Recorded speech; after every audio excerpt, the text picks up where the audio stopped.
Olá! A nova composição da Câmara Municipal de Porto Alegre se destaca este ano pelo avanço da participação feminina, com 11 vereadoras eleitas.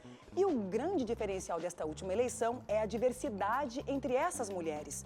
Candidatas negras e trans foram eleitas com uma quantidade expressiva de votos. Mas o que essa representação política tem a dizer sobre os anseios dos porto-alegrenses e sobre o jeito feminino de fazer política? Esse é o tema do Sobre Nós desta semana.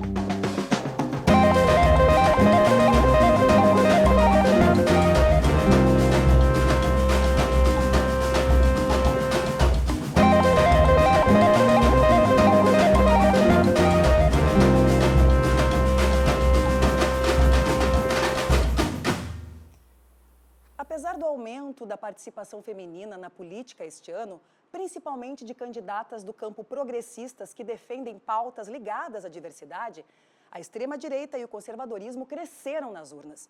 E para falar sobre esse contexto desafiador, estão aqui as vereadoras eleitas pelo PSOL, Karen Santos, que teve mais de 20 mil votos e está no terceiro mandato, e Grazi Oliveira, eleita para o primeiro mandato com mais de 14 mil votos. Sejam muito bem-vindas. E antes vamos ouvir o que Vanessa Marques, professora da Sociologia da URGS e coordenadora do Observatório das Metrópoles, Núcleo Porto Alegre, tem a dizer sobre esse cenário de mudança que se traduz na diversidade de corpos e de ideias na Câmara Municipal. Eu acho que já vinha essa tendência, né, de candidaturas de mulheres pretas, principalmente, né, e candidaturas coletivas. Então, eu acho que isso é bem importante, né. O avanço é nas mulheres trans, né. Eu acho que isso representa o diferencial um pouco, né, nessa legislatura, né. E eu acho que isso é um ponto importante, porque mostra que, apesar de uma tendência, de dizer que as políticas, em Porto Alegre, elas tendem a uma pauta homogênea, né, a diversidade, ou seja, o porto-alegrense existem focos, né, de tendência de votos na diversidade. Então, se a gente for avaliar 2020 e agora, a gente vê um aumento da diversidade de Porto Alegre na Câmara. Mostra um contraponto, né, uma política, ou pelo menos uma resistência, né, um reflexo que Porto Alegre, apesar, do que a gente está vivendo, né, desse avanço do neoliberalismo na cidade, das construções, né, da pouca participação, existe uma tendência a uma resistência também, a uma luta para que essa diversidade seja mostrada, pelo menos através do poder legislativo. Eu gostaria que vocês começassem complementando essa fala da Vanessa Marques. Pode ser com você, vereadora Karen. Então, primeiramente, agradecer a oportunidade de estar conversando, né, com você sobre esse tema muito importante, que é a renovação no nosso parlamento, a partir das vozes desses e dessas que, historicamente, estavam restritos desses espaços de deliberação e debate dos rumos da cidade. Então, ter mais mulheres, mais pessoas negras, mais LGBTs, mandatos coletivos, representa essa diversidade que é o povo brasileiro.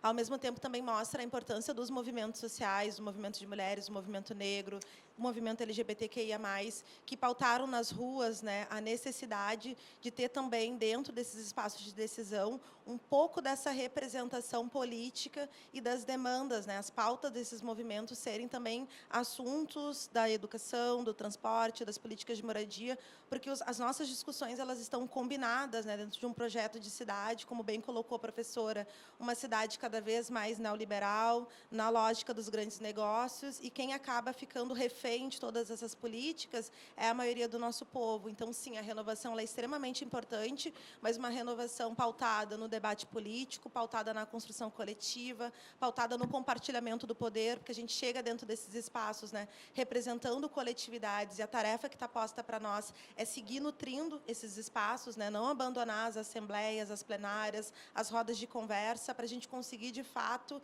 levar adiante, né, as pautas que nos ergueram, que nos permitiram estar lá representando, e também questionando os limites da representatividade, né? Não basta somente representar, temos que construir outros espaços de poder paralelo ao da Câmara de Vereadores. Vereadora Grazi. Eu acho que o que é importante para nós, nesse momento, é entendermos o quanto nosso povo, a nossa presença e o nosso corpo sempre foi ausente de espaços de poder. Então, a gente estar acessando esses espaços de poder faz com que as pessoas possam, além de se identificar, além de olhar para esse corpo negro, preto, no meu caso, uma mulher gorda, e veja a gente ocupando um espaço que tem a possibilidade de fazer minimamente uma transformação, é algo que realmente é revolucionário. Então, acho que o que a pesquisadora traz e faz com que a gente reflita, a população tem cada vez mais entendido o quanto é importante se ver neste lugar. Então, acho que tem muita relação disso. Nós, mulheres e mulheres negras, sempre fomos ausentes desses lugares. Então, hoje, nós estamos tendo a possibilidade de estar tendo um avanço dentro da nossa educação, dentro da nossa sociedade, e acho que isso tem muita relação à luta do movimento social negro, à luta da nossa geração, as pessoas da nossa geração que também está nesse embate, de entender, nós não vamos mais aceitar ficar aqui atrás, nós queremos ser protagonistas, e acho que tem essa relação. Acho que é um conjunto, uma questão histórica, uma questão de luta, mas também é uma questão das pessoas poderem agora, esse parlamento não me representa e eu quero lá pessoas que eu possa olhar e me identificar e saber que essas pessoas vão poder estar fazendo a luta dentro dos interesses que nos cabe.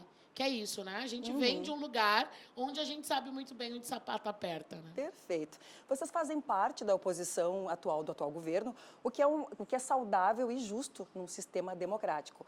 Mas eu faço a pergunta, diante desse avanço da extrema-direita, do conservadorismo, inclusive religioso, e essa polaridade política que parece ser o novo normal do Brasil, como é que vem sendo essas relações internas na Câmara, na plenária, nas discussões de projetos nesses 3 meses?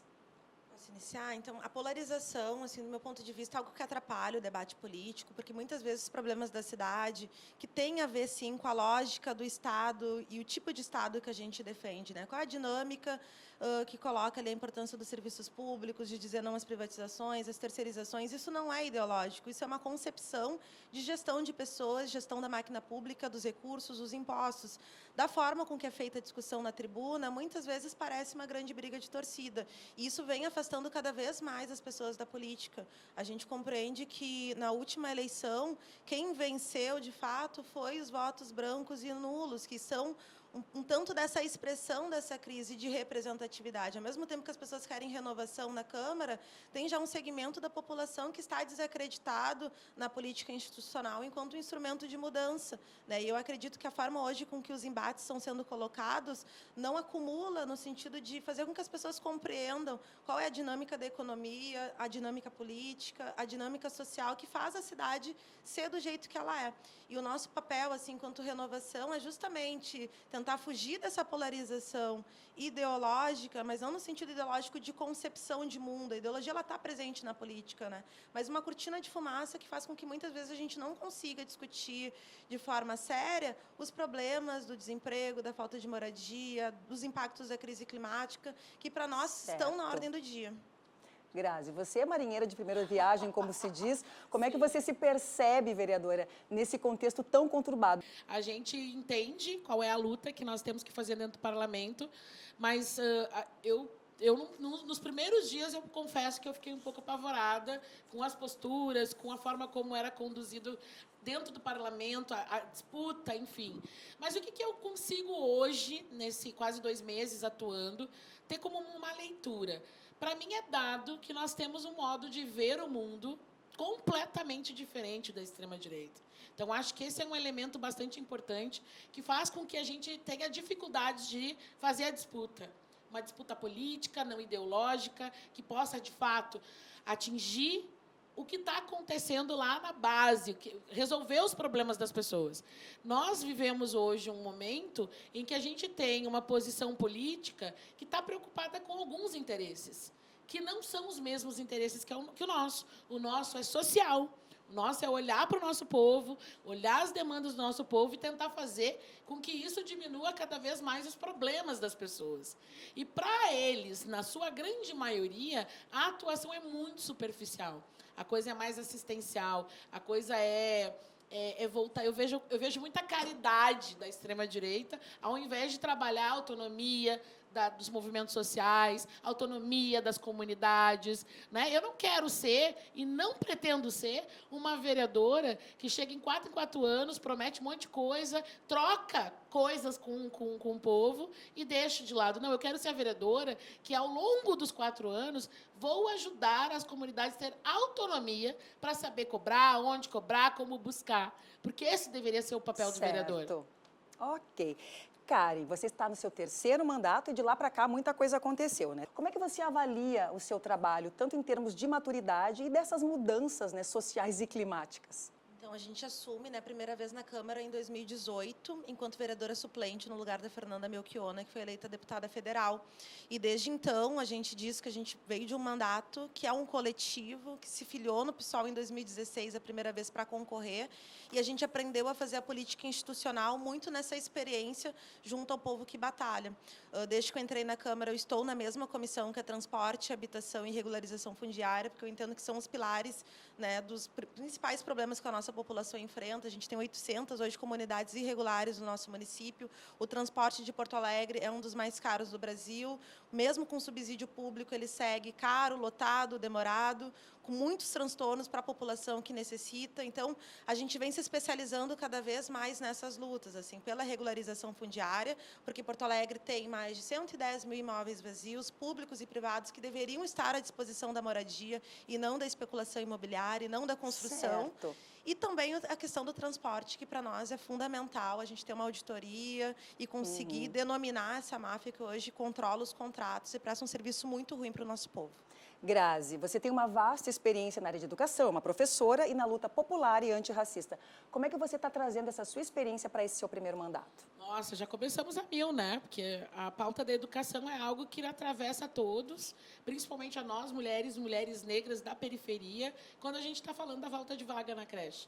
Foi campanha política, foi pauta da campanha política dos nossos gestores aí, do próprio prefeito eleito, e a gente sabe o que nos atravessa, né? A ausência de vaga, além de tirar o direito da criança à escola, à educação, também faz com que nós, mulheres, tenhamos dificuldade de acessar o mercado de trabalho. E a gente sabe das necessidades e da importância que é isso para as nossas famílias que estão dentro da comunidade. Então, a educação, com certeza, vem sendo discutida através da prioridade da educação infantil, mas também vem aí carregando um compromisso com as famílias atípicas, porque a pauta do autismo dentro da educação e também fora dela me custa muito caro e nos custa muito caro também lutar por essa pauta, porque não dá números para quem está gestando, não dá visibilidade para quem está gestando, mas a luta antirracista também é atravessada nisso, né? Então, pensar para olhar nossas comunidades, entendendo que a gente tem lá, na sua maioria, pessoas negras, nosso povo que está lá, uma boa parte deles, mulheres negras, que também estão atravessadas aí com ausência de educação de qualidade, com precarização, com desmonte. Agora, a gente sabendo aí de acabar com o fim das eleições de diretores, né? A nova notícia que a gente recebeu, a educação acabou recebendo. Então, assim, a educação ela vai ser sempre pauta. Né? Eu sou professora há 23 anos, a Karen é professora também. Então, a gente vem da sala de aula, do chão da sala de aula, e nós sabemos muito bem as necessidades que é. Então, com certeza, nós vamos ter aí 4 anos de mandato onde a educação vai reger esses caminhos, né? Olhando para a periferia com esse trato que a Karen traz. A gente sabe o que o povo está precisando e está na hora agora da gente mudar essa lógica. A gente volta a falar mais sobre esse trabalho de vocês no próximo bloco. A gente vai a um rápido intervalo e já volta.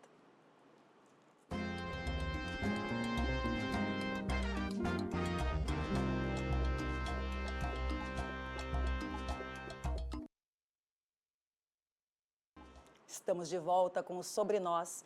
Em 2020, formou-se a bancada negra da Câmara de Porto Alegre, com Bruna Rodrigues e Dayana Santos, do PCdoB, Laura Cito, do PT e Matheus Gomes, do PSOL.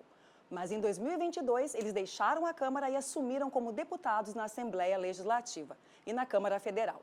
E em 2024, Karen e Grazi conseguiram manter essa representatividade.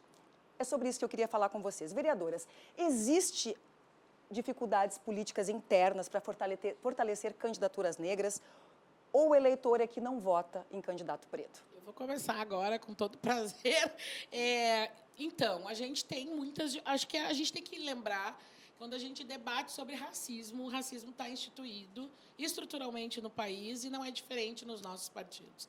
Assim como se reflete na sociedade, também se reflete dentro. Então, sim, acho que uma das narrativas que a gente tem dentro das nossas trajetórias é a disputa desse espaço. Disputa de poder ter o protagonismo, de poder estar à frente, de entender a importância que é ter uma candidatura negra, feminina, que possa estar aí representando o partido. Creio que o PSOL vem fazendo uma luta, uma desconstrução disso, e, ao longo do período, a gente tem conseguido, de fato, ter candidaturas, não, além de ter candidaturas, ter parlamentares que hoje representam todas as lutas, né? Que hoje são indígenas, que são mulheres trans, que são pessoas LGBTs, que são mulheres negras, são jovens negros. A gente atingiu isso. Mas, mesmo assim, a gente sabe que isso é muito pouco e acho que reflete na nossa eleição. Claro que nós concentramos o maior número de votos. Eu e Karen somamos aqui mais de 30 mil votos. São quase 35 mil votos nós duas. Poderia ter eleito outros colegas, outros companheiros negros? Poderia. Né? Mas por que não houve isso? Porque eu creio, e acho que tem isso muita relação com as organizações internas do partido, que as prioridades nem sempre são voltadas a fomentar aquilo que já havia sido conquistado. Nós tínhamos uma bancada negra. Nós sabíamos que era possível a gente manter, inclusive ampliar. Mas é isso. Há momentos, e o partido, quando faz leitura dos seus momentos, muitas vezes a prioridade não são mulheres, mulheres negras ou homens, jovens negros. Existem outras prioridades. Então, o Pacto da Branquitude, né? A Cida Bento fala muito sobre isso, ele também se consagra nos espaços políticos. Nos espaços progressistas, Total. inclusive. Então, acho que é isso. Acho que também é um processo de desconstrução. Eu sempre digo que sempre é possível nós deseducarmos a nossa população, certo, educando ela para uma educação antirracista. E a consciência negra. E, para isso, nós vamos ter ainda uma boa caminhada, mas isso é resultado, com certeza, de um pacto que ainda perdura. Karen, qual é a tua avaliação com relação a isso? E principalmente com relação ao eleitor, né? Porque a decisão final sempre é do eleitor. Eu tenho acordo com o que a Grazi coloca, né, da dificuldade dentro das organizações partidárias. Hoje a gente tem uma lei que regulamenta o fundo eleitoral e ali está estabelecidas as cotas, né? Dentro do nosso partido vem fazendo também a discussão sobre as cotas raciais. Eu acho que isso é um debate que regulamenta algo que ainda é subjetivo, né? Potencial de candidatura, de candidato A ou de candidato B. Então, é importante a gente ter esses regramentos. Em relação à consciência do nosso povo, né? O movimento social negro que politizou e constituiu essa agenda de alto amor, de alto orgulho, de uma identidade positiva em relação à negritude. Então, acredito que, independente do debate da representatividade, a disputa de consciência racial do nosso povo ainda está dada e a importância das organizações sociais negras, os terreiros, os grupos de capoeira, de afoxé, os espaços de matriz africana, os clubes negros, enfim, toda essa pluralidade, essa diversidade que constitui esse orgulho e esse pertencimento racial num Brasil segregado, num Brasil que tem uma dívida histórica em relação ao escravismo e ao colonialismo. E o terceiro, que eu acho também importante a gente refletir, foi constituída uma agenda política de que a única forma de ser uma liderança é se candidatando. Eu acho que isso foi construído, isso é uma ideologia que entra dentro das nossas comunidades com muita força e é um pouco do exercício que eu venho tentando desconstituir. Primeiro, o limite do nosso trabalho enquanto parlamentar frente às lutas do nosso povo, e a gente já tem experiência de mandato para mostrar como é limitado, muitas vezes, a atuação do parlamento, por mais que a gente trabalhe muito, se esforce. O que significa aquele espaço de interesses dos setores da economia local, em que o nosso povo, por mais que tenha algumas representações, não tem força de voto para fazer grande diferença, e a importância da gente colocar o poder onde o poder sempre esteve, que é dentro das nossas comunidades, desses espaços societários, e que tu pode ser um líder sem necessariamente ser um candidato, e pode ser significativa a tua atuação na base. Ainda existe essa ideia equivocada de que um vereador, um deputado, enfim, um senador negro só vai legislar em causa própria? Ainda existe. Tem muita gente que acha que a gente não tem capacidade de discutir, debater sobre economia, né? Falar sobre outros assuntos que nos atravessam como qualquer pessoa, qualquer ser humano. Então, com certeza. E eu queria fazer só concluir, que acho que tem uma observação que acho que é importante falar sobre o público que vota. As pessoas tendem a votar naquelas pessoas que mais estão em destaque, que visivelmente a gente enxerga que tem mais investimento, que tem mais recursos, que tem mais aparição, e isso tem relação com o que a gente estava falando. Se o candidato não recebe, se ele não é investido no candidato, não vai aparecer, não vai ser esse perfil que as pessoas depois vão, essa pessoa já está eleita, né? Quantas vezes a gente ouviu durante a campanha as pessoas nos dizendo, não, já está eleita. Não é bem assim. Então, acho que é só fazer essa observação, porque eu acho que é bastante importante, porque isso reflete lá no eleitor. Queria fazer uma outra pergunta para vocês. O resultado das eleições do ano passado levantou um debate que persiste até agora sobre o enfraquecimento da esquerda, né? E a gente tem percebido que o bode expiatório tem sido as pautas identitárias. A própria esquerda, né, defende isso. Eu queria uma avaliação de vocês com relação a isso.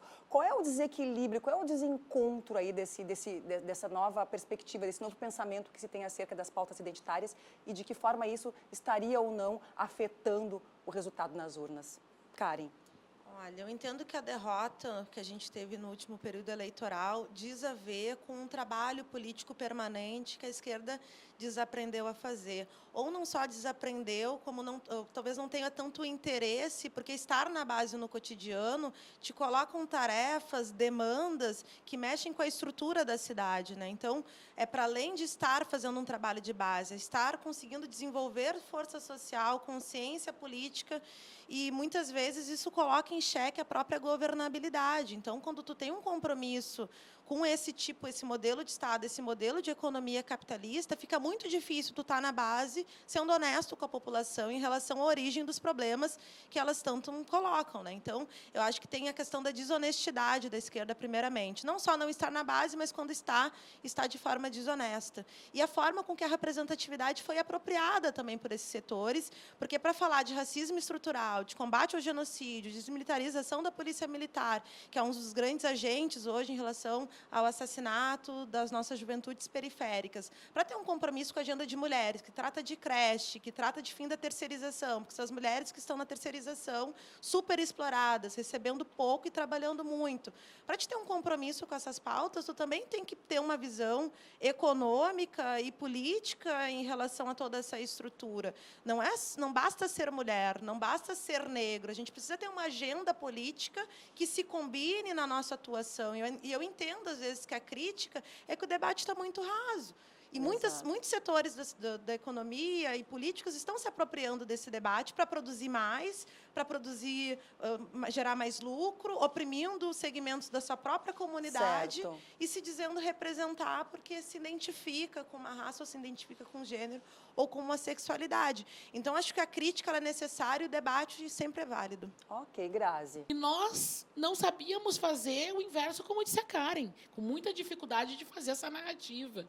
Uma narrativa de que é importante feminismo, sim. Uma narrativa que é importante nós falarmos sobre a questão racial, porque hoje o racismo, hoje o capital, né, que é o que embasa o grande poder e que é o que constitui esse trabalho, ele é a base de tudo, mas o racismo foi um dos elementos para que isso acontecesse. Então, como não defendermos as pautas que nos atravessam? Porque, quando nós falamos de identidade, nós falamos, sim, daqueles e daquelas que são mais oprimidos na sociedade. Quando nós falamos de Estado, o Estado tem o dever de auxiliar as pessoas que são mais oprimidas. Então, quem eles atacam? Eles atacam justamente as pessoas que mais precisam do Estado. Eu sempre digo isso, a minha revolta, quando eu escuto um discurso da extrema-direita, é como essas pessoas não conseguem compreender que o objetivo do Estado está a serviço daqueles e aquelas que mais precisam. Eu não consigo conceber que a gente ainda faz uma disputa, escuta, inclusive, essas acusações, voltadas ao bom. Sempre vão para lá dentro, sim. Nós temos que discutir. Além da gente discute, a gente falou isso anteriormente, nós falamos sobre economia, nós discutimos sobre a questão internacional, a situação que está acontecendo internacional. Nós discutimos vários temas. Mas nós somos um corpo. Certo. Um corpo preto, um corpo que está em espaço de poder e que tem, sim, que fazer o entendimento na disputa da ideia, da ideia, do porquê que nós somos os mais oprimidos, do porquê que o nosso povo precisa de suporte para além daqueles e daquelas que não tão necessitam assim. Então tá. Olha só, faltam alguns minutinhos para acabar o programa, mas eu não queria encerrar sem ouvir um pouquinho, né, das prioridades do mandato de vocês, né? A gente sabe que tem as promessas de campanha, mas estamos falando agora de 2 vereadoras que já estão eleitas, que já estão há 3 meses atuando e, às vezes, né, tem todo um trabalho de campanha, mas a gente acaba mudando esse tabuleiro. Acho que isso aqui vai virar prioridade, isso vai ficar para depois. Karen, queria te ouvir. Tem como não dizer sobre a tarifa zero, que é uma política que o camarada nosso do PSOL estava comemorando no Distrito Federal, que vai ser implementado aos sábados e aos domingos nos ônibus e nos metrôs, que nada mais é o subsídio que a Prefeitura já adota com garantia de qualidade e disponibilidade de horários. É uma alternativa à crise que está no sistema. Hoje, a Prefeitura vem aumentando a passagem, reduzindo linhas, e a gente já tem experiência em mais de 100 cidades do Brasil, dizendo que tem como a gente garantir um transporte com qualidade, com tarifa zero, subsidiado. Governo municipal, estadual, tem a PEC da nossa deputada federal, camarada Erundina, também para regulamentar, né, o transporte enquanto um direito constitucional. Então, acho que isso é uma pauta muito importante. A gente vai estar organizando uma plenária em defesa do Museu do Negro. Nós estamos na briga, a Grazi está junto com a gente, a bancada negra estadual, federal, para que a gente consiga ter esse legado de memória e de reparação na nossa cidade. Grazi. Bom, nós temos 5 pilares assim que a gente define como prioridade desse nosso mandato, que é um mandato aí muito popular, comunitário, e que surgiu, inclusive, as pautas muito vindo da comunidade. Então, uma dessas pautas é, sim, trabalhar com combate, né, à violência racial, à educação a favor da educação antirracista.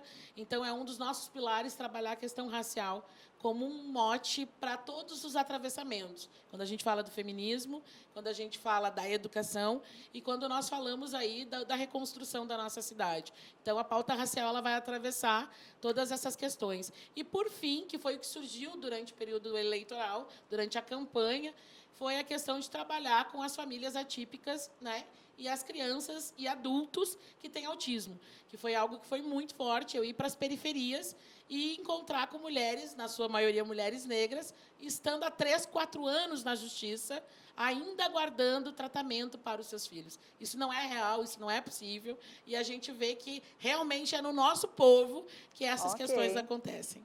Desejo muito boa sorte para esse mandato de vocês. O Sobre Nós está terminando. Obrigada às vereadoras Karen Santos e Grazi Oliveira pela presença de vocês aqui e também pela sua audiência. Não deixe de seguir a gente nas redes sociais até quinta que vem, porque afinal, tudo é sobre nós.